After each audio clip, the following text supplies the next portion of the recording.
Hello, എല്ലാവർക്കും goodwill പാചകത്തിൻ്റെ മറ്റൊരു എപ്പിസോഡിലേക്ക് ഹൃദയം നിറഞ്ഞ സ്വാഗതം. ഇന്ന് നമ്മൾ എളുപ്പത്തിൽ തയ്യാറാക്കാവുന്ന ഒരു 4 മണി പലഹാരമായിട്ടാണ് വന്നിരിക്കുന്നത്. നമ്മൾ ഇന്ന് തയ്യാറാക്കാൻ പോകുന്ന ഒരു അവലുണ്ടയാണ്. അതെങ്ങനെ തയ്യാറാക്കാമെന്ന് നമുക്ക് നോക്കാം.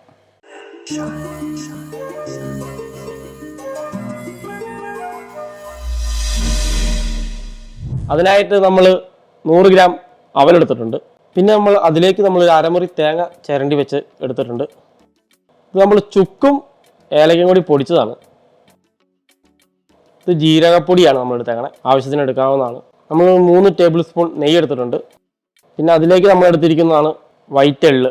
വൈറ്റ് എള്ള് ഇല്ലെങ്കിൽ കറുത്ത എള്ളായാലും മതി. കറുത്ത എള്ള് ഇല്ലെങ്കിൽ നിങ്ങളുടെ വീട്ടിലുള്ള കാഷ്നട്ടോ മുന്തിരിയോ കടലപ്പരിപ്പോ ഇതൊക്കെ വെച്ച് നമുക്ക് ചെയ്യാവുന്നതാണ്. ഇപ്പം ഞാൻ എടുത്തിരിക്കുന്നത് വൈറ്റ് എള്ള് എടുത്തിട്ടുണ്ട്, കാഷ്നട്ട് എടുത്തിട്ടുണ്ട്, കിസ്മിസ് എടുത്തിട്ടുണ്ട്, പിന്നെ പുട്ടുകടല.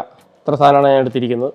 പിന്നെ നമ്മൾ അതിലേക്ക് ആവശ്യമായിട്ടുള്ള ശർക്കര പാനി കുറുക്കി വെച്ചിട്ടുണ്ട്, ശർക്കര പാനി. അപ്പോൾ അവലുണ്ടയ്ക്കുള്ള ഇൻഗ്രീഡിയൻറ്റും കാര്യങ്ങളൊക്കെ റെഡിയായിരിക്കുകയാണ്. നമുക്കിത് എങ്ങനെ തയ്യാറാക്കാമെന്ന് നോക്കാം. പാൻ ചൂടായിട്ടുണ്ട്, നമുക്കിതിലേക്ക് നെയ്യ് ഒഴിച്ച് കൊടുക്കാം. നെയ്യ് ചൂടായി വരുമ്പോൾ നമ്മൾ ജസ്റ്റ് ഒന്ന് പുട്ടുകടല നമ്മളൊന്ന് റോസ്റ്റ് ചെയ്ത് കൊടുക്കുകയാണ്. ചെറുതായി റോസ്റ്റായി വരുന്നുണ്ട്. ഇതിലേക്ക് നമുക്ക് കാഷ്നട്ട് ആഡ് ചെയ്യാം, അതിലൂടെ മുന്തിരികൾ ആഡ് ചെയ്യാം. തീ ലേശം കുറച്ച് വെക്കണം.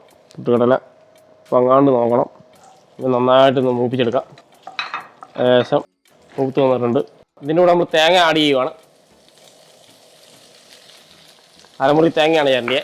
ഇത് നന്നായിട്ട് റോസ്റ്റ് ചെയ്തെടുക്കാം. നെയ്ക്കകത്ത് കിടന്ന് നന്നായിട്ട് റോസ്റ്റ് ആയിക്കോട്ടെ. നമുക്ക് വൈറ്റ് എള്ളും കൂടി ആഡ് ചെയ്യാം. വൈറ്റ് എള്ള് ആദ്യം ഇട്ട് കഴിഞ്ഞാൽ കരിഞ്ഞു പോകുന്നതാണ് നമ്മൾ തേങ്ങ ഇട്ട് കഴിഞ്ഞിട്ട് വൈറ്റ് എള്ള് ഇടണേ. ഏകദേശം തേങ്ങയൊക്കെ ചെറിയ രീതിയിൽ റോസ്റ്റ് ആയിട്ടുണ്ട്.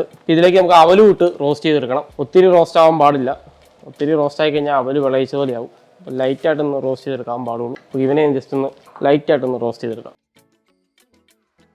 കുട്ടികൾക്കൊക്കെ എളുപ്പത്തിൽ 4 മണി പലഹാരം വീട്ടിൽ സ്കൂളൊക്കെ വിട്ട് കഴിഞ്ഞ് വരുമ്പോൾ പെട്ടെന്ന് ഉണ്ടാക്കി കൊടുക്കാം നമുക്ക്. ഇപ്പോൾ എല്ലാവരും ചിന്തയെന്ന് പറഞ്ഞാൽ സ്കൂൾ വിട്ട് കഴിയുമ്പോൾ കുട്ടികൾക്ക് എന്തുണ്ടാക്കി കൊടുക്കണം, അതാണ് മാതാപിതാക്കളുടെ ചിന്ത. ഇതാണെങ്കിൽ പെട്ടെന്ന് നമുക്ക് ഉണ്ടാക്കി കൊടുക്കാനുള്ള അവലുണ്ടെങ്കിൽ, ഒരു തേങ്ങയുണ്ടെങ്കിൽ നമ്മുടെ വീട്ടിലുള്ള സാധനങ്ങൾ വെച്ചിട്ട് ശർക്കരയും കൂട്ടി പെട്ടെന്ന് ഉണ്ടാക്കാൻ പറ്റിയൊരു 4 മണി പലഹാരമാണ്. എല്ലാവരും വെറൈറ്റി അല്ല ആഗ്രഹിക്കുന്നത്. കുട്ടികളായാലും മുതിർന്നവരായാലും ഭക്ഷണ കാര്യങ്ങൾക്കെല്ലാം വെറൈറ്റികളാണ്. അപ്പോൾ നമുക്ക് ഇതിലേക്ക് ഏകദേശം അവല് റോസ്റ്റായി വന്നിട്ടുണ്ട്. അവല് നന്നായിട്ട് റോസ്റ്റായി വന്നിട്ടുണ്ട്. ഇതിലേക്ക് മെയിൻ ഇൻഗ്രീഡിയൻ്റായ ശർക്കരപ്പാനി നമ്മൾ ആഡ് ചെയ്ത് കൊടുക്കുകയാണ്. ഒത്തിരി ആഡ് ചെയ്യല്, നമ്മൾ കോഴിക്കോട്ടൊക്കെ കുഴക്കുന്ന പോലെ പതുക്കെ പതുക്കെ ആഡ് ചെയ്ത് കൊടുക്കണം. നമുക്ക് നോക്കിയിട്ട് നമുക്ക് ഒഴിക്കാം.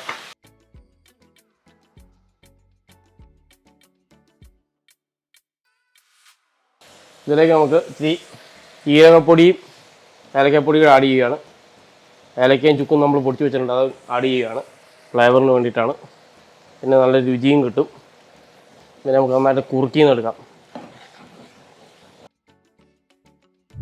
അവലുണ്ടയ്ക്കുള്ള അവല് പാകത്തിനായിട്ടുണ്ട്. ഇത് ഇച്ചിരി നേരം തണുപ്പിച്ചിട്ട് നമുക്ക് ബോളാക്കി വെച്ച് പ്ലേറ്റിലേക്ക് മാറ്റാം.